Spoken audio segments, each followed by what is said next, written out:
Bismillahirrahmanirrahim. Assalamualaikum warahmatullahi wabarakatuh.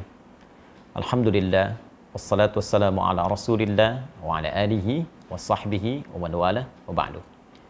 Saudara-saudariku, saya Andi Hidayat ingin menyapa dan mendoakan Anda semua, kita semoga senantiasa disehatkan oleh Allah Subhanahu wa taala, diberikan kemudahan dalam beraktivitas dan diberkahi dalam setiap aktivitas kita.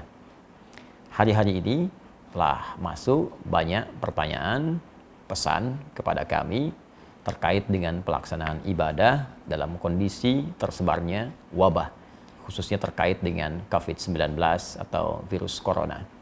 Saya melalui ini ingin menegaskan, khususnya bagi umat Islam, bahwa dalam kehidupan berbangsa, bernegara, dan konteks ibadah berjamaah, kita memiliki wakil di Majelis Ulama Indonesia untuk memberikan pandangan dan solusi bagi persoalan keumatan, sehingga tidak setiap orang bisa memberikan fatwa pada situasi-situasi yang dibutuhkan wakil umat untuk memberikan pandangan.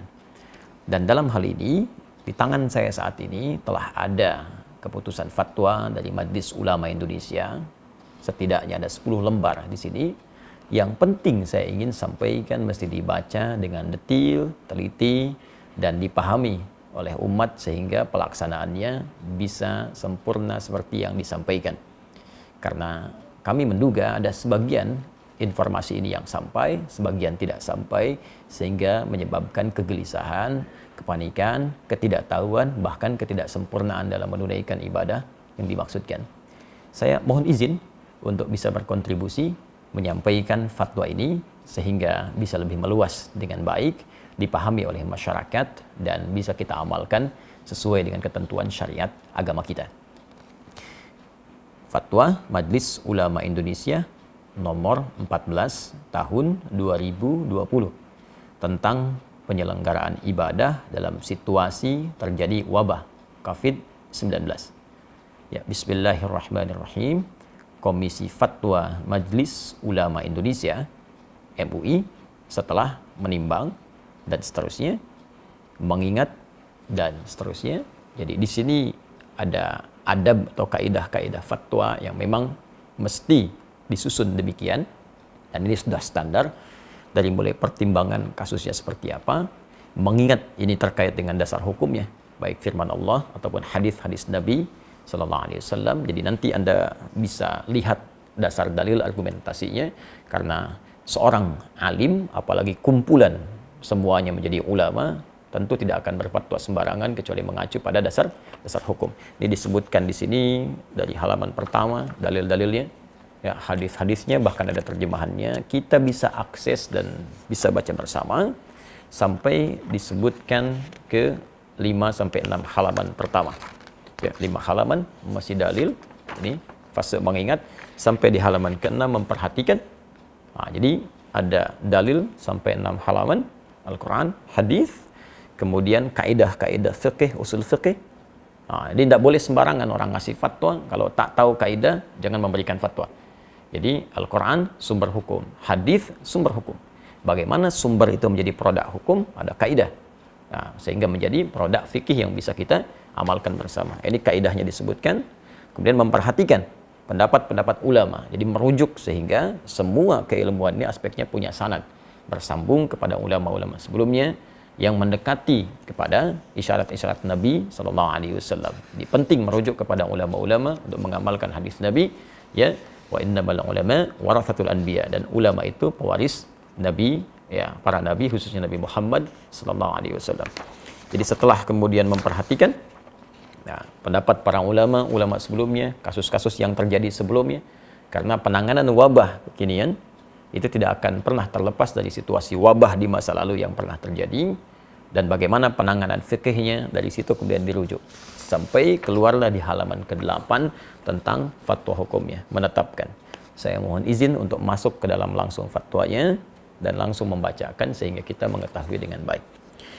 Memutuskan menetapkan fatwa tentang penyelenggaraan ibadah dalam situasi terjadi wabah COVID-19.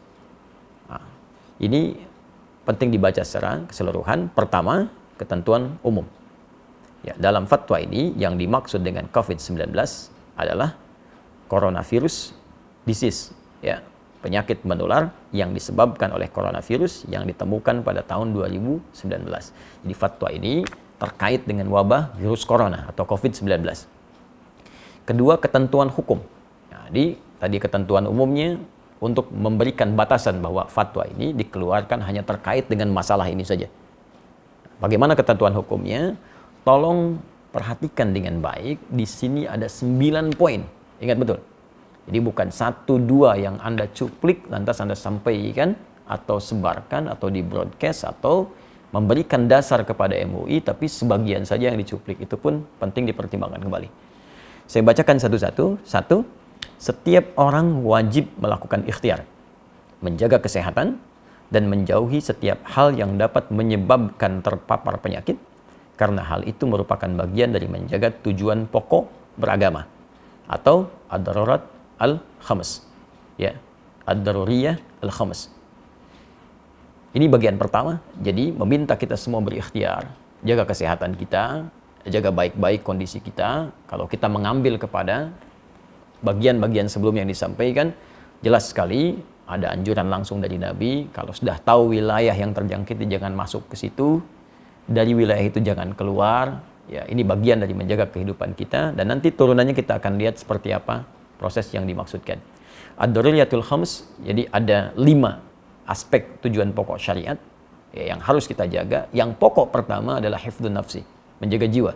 Jadi jangan sampai kita mencari harta, mencari kehidupan, ya, mencari segala hal yang menyenangkan, tapi lupa bahwa ada yang membahayakan dalam kehidupan kita. Saya tidak akan banyak menafsirkan, kita sudah pahami. Jadi kedua, ini yang paling penting, orang yang telah terpapar virus corona wajib menjaga dan mengisolasi diri agar tidak terjadi penularan kepada orang lain. Saya ulang, orang yang telah terpapar virus corona wajib menjaga dan mengisolasi diri agar tidak terjadi penularan kepada orang lain. Baginya, salat Jumat dapat diganti dengan salat zuhur, karena salat Jumat merupakan ibadah wajib yang melibatkan banyak orang, sehingga berpeluang terjadinya penularan virus secara massal. Baginya, haram melakukan aktivitas ibadah sunnah yang membuka peluang terjadinya penularan, seperti jamaah salat 5 waktu atau rawatib, salat tarawih, dan id di masjid atau tempat umum lainnya, serta menghadiri pengajian umum dan tabligh akbar. Jelas poin yang kedua.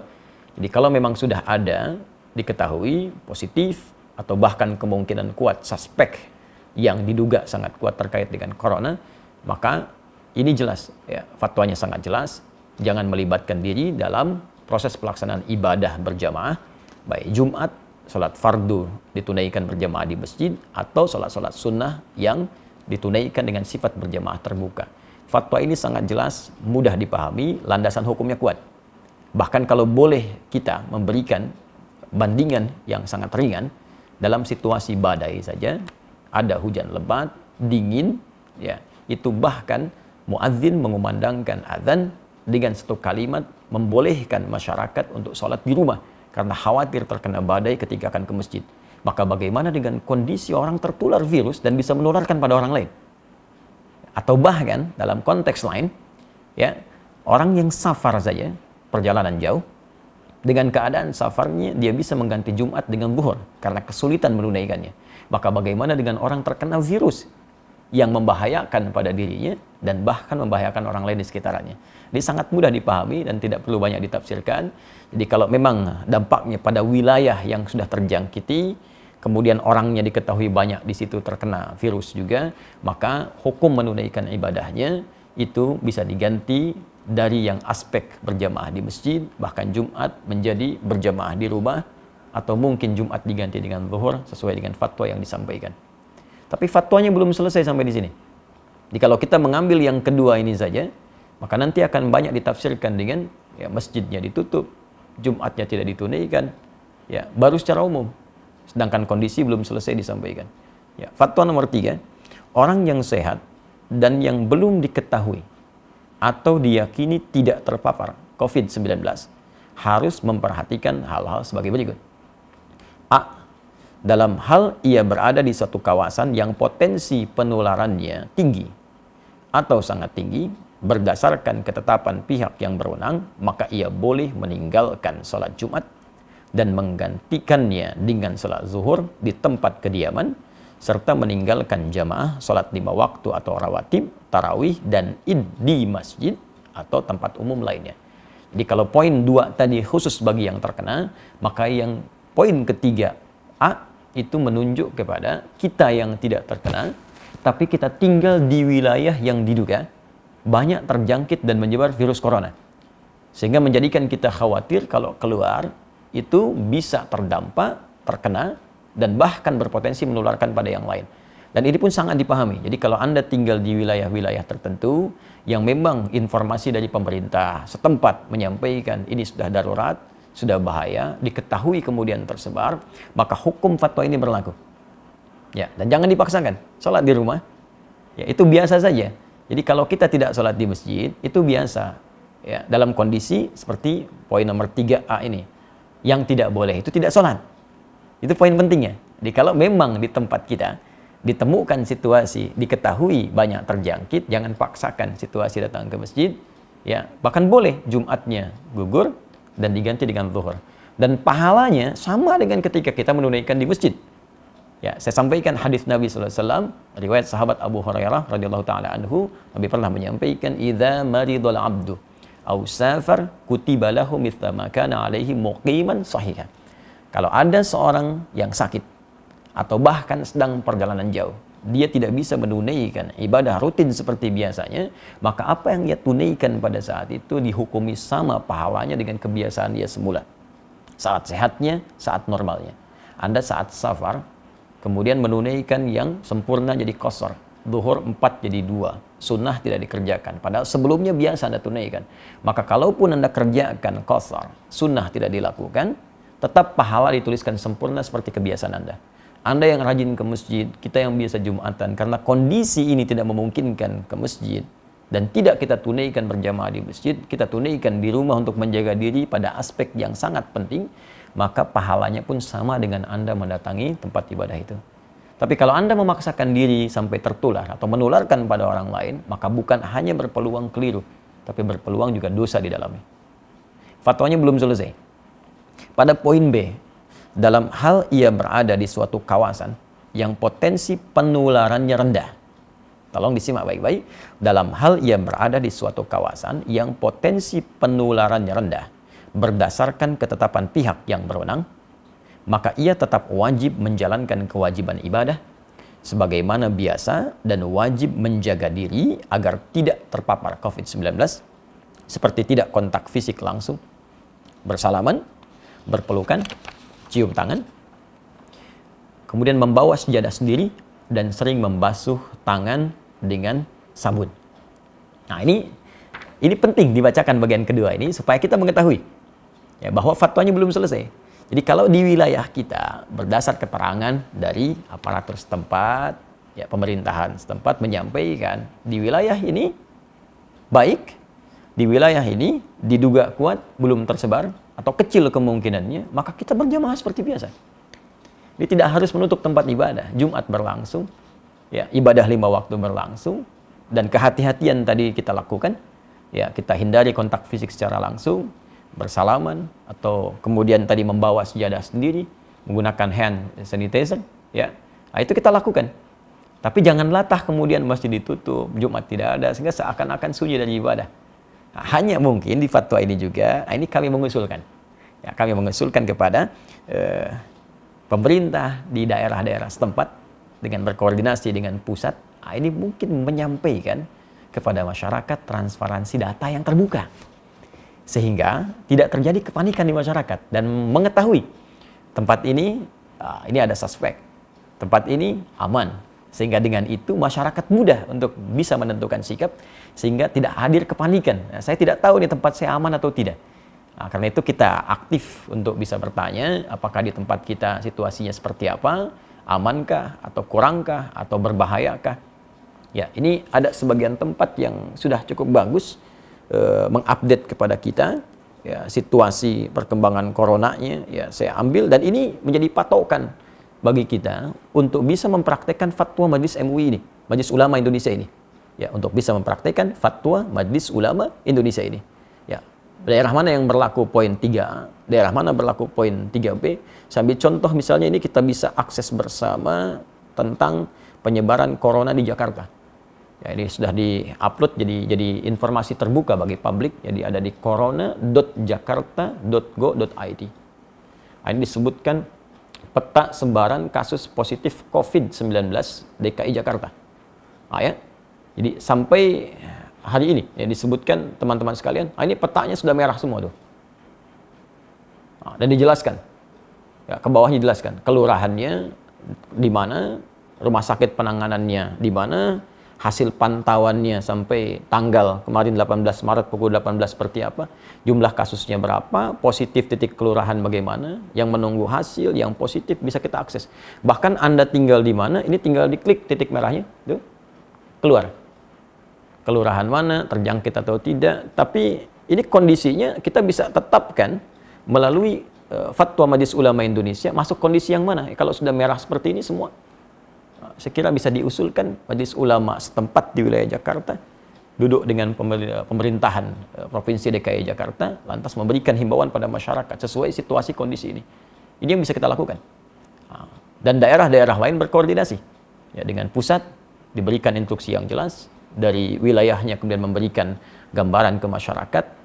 Pertimbangan-pertimbangan lain kita serahkan ya, pada pengelola dan pengatur stakeholder di bangsa, di negara. Tapi kewaspadaan kita sebagai tanggung jawab bagian dari masyarakat, kita turut aktif untuk bisa mengimplementasikan instruksi dimaksud dengan barangkali menjaga diri kita dan menyesuaikan dengan kondisi-kondisi tadi. Kita bertanya, Anda yang di Jawa, Jawa Barat, Jawa Tengah, Jawa Timur, Jakarta, Jogja, dari Sabang sampai dengan Merauke, kita ketahui wilayah kita, baru kita terapkan fatwa yang dimaksudkan ini. Dan disinilah pentingnya para ulama juga dilibatkan untuk memberikan pendampingan ke masyarakat. Ya, saya ingin tegaskan situasi sekarang ini berdampak luas ke fikih. Ya, sekarang yang tingkat meninggal tadi disebutkan di Jakarta sudah 15. Nah, bagaimana cara menyolatkannya? Cara memandikannya? Bahkan ada beberapa kasus di masyarakat yang masuk rumah sakit, kemudian juga sudah tidak tertampung. Ada lagi yang lebih ekstrim, akan disolatkan, dikuburkan, masyarakat tidak menerima karena takut tertular. Nah, ini saya kira kita, para ulama, para ustadz juga mesti terpanggil untuk membantu, bersinergi, dan memberikan pendampingan ke masyarakat, dan berkoordinasi dengan wilayah pemerintahan dengan baik, sehingga kita terjadi kesatuan, perpaduan, dan sinergi yang baik, satu dengan yang lainnya. Kemudian, saya bacakan fatwanya, ya. Dalam kondisi dalam kondisi penyebaran COVID-19 tidak terkendali di satu kawasan yang mengancam jiwa, umat Islam tidak boleh menyelenggarakan sholat Jumat. Saya bacakan, umat Islam tidak boleh menyelenggarakan sholat Jumat di kawasan tersebut sampai keadaan jadi normal kembali, dan wajib menggantikannya dengan sholat zuhur di tempat masing-masing. Demikian juga tidak boleh menyelenggarakan aktivitas ibadah yang melibatkan orang banyak dan diyakini dapat menjadi media penyebaran COVID-19 seperti jamaah sholat 5 waktu atau rawatib, sholat tarawih dan id di masjid atau tempat umum lainnya, serta menghadiri pengajian umum dan majlis taklim. Ini nomor 4 ini dalam kondisi penyebaran COVID-19 tidak terkendali. Artinya memang sudah mewabah luas, tidak bisa ditangani sama sekali, maka fatwa ini berlaku. Dan ini sudah tidak perlu kita berfatwa lagi. Jadi kalau orang-orang tak paham, sudah diam saja. Ikuti instruksinya, karena ini sudah orang yang pakar yang berbicara. Ya, kadang-kadang kita ini suka aneh. Masalah ekonomi, kita ikut ekonom. Masalah hukum, kita ikut ahli hukum. Ya, masalah untuk bisnis, kita ikut pebisnis. Tapi kalau urusan agama, semua bisa berfatwa. Nah, maka saya tegas ingin menyampaikan, kalau tidak punya ilmu, tak paham, sudah ikuti instruksi yang ada, jangan bikin fatwa masing-masing. Nah, jangan sampai Anda bisa mengatakan misalnya, mohon maaf, ini kan bagian dari ibadah itu wajib kalau wafat sedang dalam keadaan sholat. Wafat itu tidak ada kaitan dengan virus atau yang lain. Kalau sudah tiba ajal ya wafat. Tapi ketentuan syariat mesti kita ikuti. Nabi saja meminta kita untuk menjaga diri. Anda bukan Nabi, bukan Rasul, menganjurkan sesuatu yang bertentangan. Maka itu sangat hal yang tidak diharapkan. Mohon izin saya meneruskan. 5. Dalam kondisi penyebaran COVID-19 terkendali. Nah ini, tolong catat juga ini. Dalam kondisi penyebaran COVID-19 terkendali, umat Islam wajib menyelenggarakan sholat Jumat dan boleh menyelenggarakan aktivitas ibadah yang melibatkan orang banyak seperti jamaah salat 5 waktu atau rawatib, salat tarawih dan id di masjid atau tempat umum lainnya, serta menghadiri pengajian umum dan majlis taklim dengan tetap menjaga diri agar tidak terpapar COVID-19. Nah, jadi kalau di wilayah-wilayah yang diketahui, sekali lagi, transparansi data, informasi yang dibuka ke publik, setidaknya menyampaikan, ini wilayah ini terpapar, wilayah ini tidak. Sehingga kita bisa petakan, oh ini yang tidak, yang aman, maka berlaku fatwa yang ini. Ini yang terkendali, tetap Jumatan. Masjid dibuka. Jadi jangan sampai syiar-syiar ibadah itu hilang, tertutup. Nah, jangan dipukul rata fatwa ini bagi semua kondisi yang sekiranya terjadi perbedaan keadaan di dalamnya. 6. Pemerintah menjadikan fatwa ini sebagai pedoman dalam menetapkan kebijakan penanggulangan COVID-19 terkait dengan masalah keagamaan dan umat Islam wajib menaatinya. Nah, ini sudah tidak perlu saya tafsirkan. Tentunya fatwa ini sudah sampai ke pemerintah kita. Negara kemudian bisa mengambil tindakan dan kita mengikuti sesuai dengan arahan fatwa MUI yang dimaksudkan. 7. Pengurusan jenazah. Ya, tajhiz al-janaiz yang terpapar COVID-19, terutama dalam memandikan dan mengafani, harus dilakukan sesuai protokol medis dan dilakukan oleh pihak yang berwenang dengan tetap memperhatikan ketentuan syariat, sedangkan untuk mensalatkan dan menguburkannya dilakukan sebagaimana biasa dengan tetap menjaga agar tidak terpapar COVID-19. Saya kira ini sangat jelas, ya, dan ini perlu berkonsultasi juga. Ada ulamanya, ada bagian medisnya, dan dijelaskan bagaimana saat menyolatkan tidak tertular, saat memandikan tidak tertular, sehingga dengan itu tidak terjadi kepanikan. Dan saat seorang pun dengan izin Allah sesuai ajal meninggal misalnya karena terpapar virus ini, dan kita doakan semoga Allah menerima segala amal baik, menjadikan rahmat, ya, menjadikan syahid sesuai janji Nabi Sallallahu Alaihi Wasallam. Nah, tapi yang paling penting adalah dengan jelas semua itu tidak ada kepanikan dan kita mengerti apa yang harus kita lakukan. Ya. 8. Tindakan yang menimbulkan kepanikan dan atau menyebabkan kerugian publik seperti memborong dan atau menimbun bahan kebutuhan pokok serta masker dan menyebarkan informasi hoax terkait COVID-19 hukumnya haram. Hukumnya haram, termasuk Anda pun yang menyebarkan informasi fatwa yang sembarangan, ya, yang bahkan tidak terkait dengan kondisi yang dihadapi, itu bisa salah juga. Ya, seharusnya bisa ke masjid, tidak bisa ke masjid. Atau seharusnya tidak harus ke masjid, malah ke masjid. Maka dilihat dengan baik-baik. Dan saya pada poin yang ke-8 ini ingin mengajak seluruh lapisan masyarakat Indonesia, tanpa kecuali, terlepas dari sekat-sekat keyakinan dan yang lainnya, mari kita bersinergi untuk mengatasi wabah virus COVID-19 ini. Ya, Anda yang diberikan keluasan oleh Allah Subhanahu wa Ta'ala dari segi harta, atau bahkan bisnis Anda terkait erat dengan kebutuhan masyarakat saat ini buktikan. Waktunya Anda untuk membuktikan diri, berbakti kepada negeri, bangsa, berkhidmat, niatkan sebagai ibadah, tampil Anda. Buat masker yang banyak, sebarkan di masyarakat, CSR Anda gunakan untuk berkhidmat secara sosial, atau bikin harga yang murah. Nah, jangan mencari keuntungan dari situasi yang sulit. Ya, karena untuk apa Anda mendapatkan harta kekayaan yang tinggi di atas penderitaan orang lain? Ya. Kemudian juga yang usaha di bidang disinfektasi, disinfektan, silahkan buat dengan harga pokoknya, sebarkan. Kalau perlu kita bikin bilik-bilik kemudian di sosial di masyarakat sehingga orang bisa diberikan disinfektan, ya, dengan cukup baik, menemukan hand sanitizer di berbagai tempat sehingga kita bisa tekan sesuai dengan kemampuan kita. Apa yang bisa kita kerjakan, passion yang kita dapati, kita bersinergi. Dan ini bukan saatnya untuk kita saling mencari peluang, ya, mencela, menjatuhkan. Ya, negeri kita perlu persatuan untuk mengatasi wabah ini. Kalau kita memang ingin terbebas, ya, kecuali kalau orang-orang punya kepentingan-kepentingan lain, ya, tentunya Allah akan memberikan jalan keluar kepada kita dengan cara yang paling baik. Terakhir, 9. Umat Islam agar semakin mendekatkan diri kepada Allah Subhanahu wa Ta'ala dengan memperbanyak ibadah, taubat, istighfar, zikir, membaca kunut nazilah di setiap salat fardu, memperbanyak salawat, sedekah, serta senantiasa berdoa kepada Allah Subhanahu wa Ta'ala agar diberikan perlindungan dan keselamatan dari musibah dan mara bahaya. Ya, daf'ul bala, khususnya dari wabah COVID-19. Inilah 9 poin yang disampaikan, dan bagian terakhir khususnya bagi kita umat Islam sangat penting kita lakukan. Karena semua solusi akan kembali kepada Allah Subhanahu wa taala. Al-Quran surah kedua Al-Baqarah ayat 156. Alladzina idza asabathum musibah qalu inna lillahi wa inna ilaihi rajiun. Orang-orang hebat itu, orang-orang sabar, orang-orang terbaik itu ketika diuji dengan musibah apapun, maka ia kembali kepada Allah untuk meminta solusi.